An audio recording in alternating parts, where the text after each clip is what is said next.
হাতে হাত রেখে বিষাদ সিন্ধু পার হওয়ার সংকল্প জুড়ে দিল 15 কিলোমিটার পথ। সোদপুর থেকে শ্যামবাজার। সোদপুরে নির্যাতিতার বাড়ি থেকে আরজিকর বিচারের দাবিতে জেলা থেকে কলকাতা মিশল মানববন্ধনে। সোদপুর থেকে আরজিকর মেডিকেল কলেজ হাসপাতালের দূরত্ব কত? বরাহনগর রোড ধরে এগোলে প্রায় 15 কিলোমিটার। নির্যাতিতার বিচারের দাবিতে রবিবার সূর্যাস্তের পর থেকে মানববন্ধনে মিলে গেল সেই দূরত্ব। বাড়ির বধূ থেকে স্কুল ছাত্র, বৃদ্ধ থেকে তরুণী, ছুটির সন্ধ্যায় কে নেই পথে। মানববন্ধন, পথনাটিকা, মশাল মিছিল সহ একাধিক কর্মসূচিতে রাজ্য জুড়ে শুরু হয়েছে রাত দখলের কর্মসূচি। রাত যত বাড়ছে, প্রতিবাদীদের কণ্ঠে জাস্টিসের আওয়াজও তত জোরালো হয়ে উঠছে। গত 9 আগস্ট আরজিকরের সেমিনার হলে ধর্ষণ খুনের শিকার হন ডাক্তার ছাত্রী। তারপর 1 মাস অতিক্রান্ত। আগামীকাল সুপ্রিম কোর্টে মামলার শুনানি রয়েছে। তার আগে বিচারের জোরালো দাবিকে শীর্ষ আদালত পর্যন্ত পৌঁছে দিতে রবিবার দিনভর একটি কর্মসূচি নিয়ে পথে নেমেছেন জনতা। এই দিনই প্রতিবাদীদের মঞ্চ থেকে চোখের জল মুছতে মুছতে হাতে মুঠো শক্ত করে নির্যাতিতার মা জানিয়েছেন, উই ওয়ান্ট জাস্টিস আর নয়, এবার উই ডিমান্ড জাস্টিস। সন্তানহারা মায়ের আরতিতে সাড়া দিয়ে রবিবারের রাতে ভিড় বাড়ছে কলকাতা থেকে জেলার সর্বত্রই।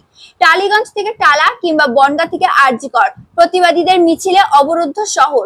যানজট তীব্রতর হলেও কারো চোখে মুখে নেই বিরক্তি, বরং সকলের মুখে একটাই আওয়াজ, উই ডিমান্ড জাস্টিস। প্রতিবাদীদের একটাই বক্তব্য, 1 মাস হয়ে গেল, কবে সামনে আসবে প্রকৃত ঘটনা, কবে চিহ্নিত করা হবে প্রকৃত অপরাধীদের। পরক্ষণে নিজেরাই জানিয়ে দিয়েছেন, বিচার না পাওয়া পর্যন্ত এই প্রতিবাদ চলবে। রবিবার সন্ধ্যা থেকে যে মানববন্ধন কর্মসূচি শুরু হয়েছিল তার রাতে মিশে গেল রাত দখল কর্মসূচির সঙ্গে। সোদপুর থেকে শ্যামবাজার পর্যন্ত রাস্তার ধারে হাজার হাজার মানুষ হাতে হাত রেখে মানববন্ধনে সামিল হয়েছিলেন। রাত 11টা থেকে রাত দখল কর্মসূচির ডাক দিয়েছিলেন মহিলারা। মানববন্ধন শেষে অনেকে ফিরে গিয়েছেন, অনেকে আবার সেই কর্মসূচিতে যোগ দিয়েছেন। মানুষের জমায়েতে একাকার হয়ে গিয়েছে শ্যামবাজার 5 মাথা এলাকা। বহু মানুষ শ্যামবাজারে জড়ো হয়েছেন, নিজেদের মতো করে প্রতিবাদ জানাচ্ছেন। কেউ জাতীয় পতাকা হাতে স্লোগান দিচ্ছেন, কেউ রাস্তায় প্রদীপ জ্বালাচ্ছেন।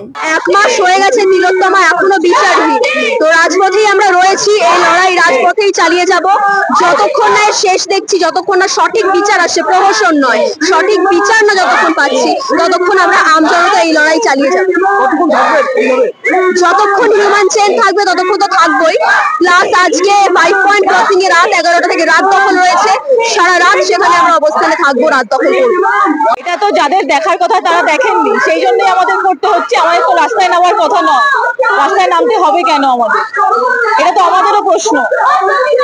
আমরা সেটার জন্যই জাস্টিস চাইছি, সবকিছুর জন্য জাস্টিস চাইছি। Thank you. একটাই কথা, জাস্টিস চাই। একদম যতদিন না জাস্টিস পাবে ততদিন আমরা এইভাবেই পথে চলবো। এই জন্যই বলছি যত তাড়াতাড়ি সম্ভব আমরা বিচার চাই। যতদিন না বিচার চাইছে ততদিন আমরা এইভাবেই পথে নেমে চলবো। 14 আগস্ট 2024 স্বাধীনতা দিবসের ঠিক আগের দিন কলকাতা শহরে রাত দখলের ডাক দিয়েছিলেন মহিলারা। সেই ডাক কলকাতার গণ্ডি ছাড়িয়ে সঞ্চারিত হয়েছিল জেলায় জেলায়। বহু মানুষ মধ্যরাতে পথে নেমেছিলেন। বিক্ষোভে মিছিলে এক অভূতপূর্ণ প্রতিবাদ দেখেছিল রাতের শহর এবং শহরতলি।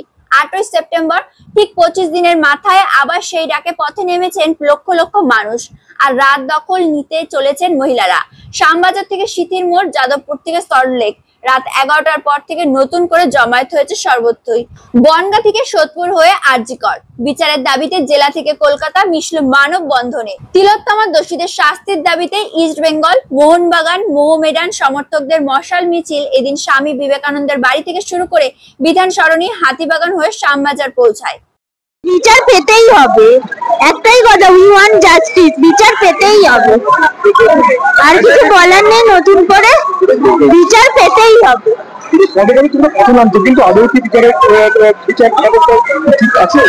হ্যাঁ, বিচার ব্যবস্থার উপর এইটুকু আস্থা আছে, বিচার হবে, মানে পেতেই হবে। বিচার চাই, আর আমার কাছে আর কিছু নেই। আমি বিচার চাই, আমার নাতির বই, আমার নাতির বিচার চাই, আর কিছু চাই না। এত দেরি হচ্ছে এখন, লড়ে যাবো 75-এই লড়ছি, আরো লড়বো আমি। এর জন্য আমাকে মরতে, আমি মরবো, তবু লড়বো আমি। বলার নেই, আমরা তো আশাবাদী, আমরা তো এই নিয়েই পথে নেমেছি।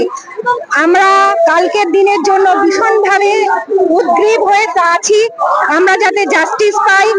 আমরা এক নির্যাতিতার জাস্টিসের জন্যই এত লড়াই। আমাদের এই লড়াই থামবে না যতক্ষণ না আমরা প্রকৃত অপরাধীর শাস্তি পাবো, ততক্ষণ আমরা থামবো না। এই লড়াই চলছে, চলবে, আমরা চালিয়ে যাব যতক্ষণ না আমরা প্রকৃত সাজা পাবে, প্রকৃত অপরাধী সাজা পাবে, ততক্ষণ পর্যন্ত আমরা চালিয়ে যাব। We want justice, we demand justice. এখন we demand justice, justice for R G কর।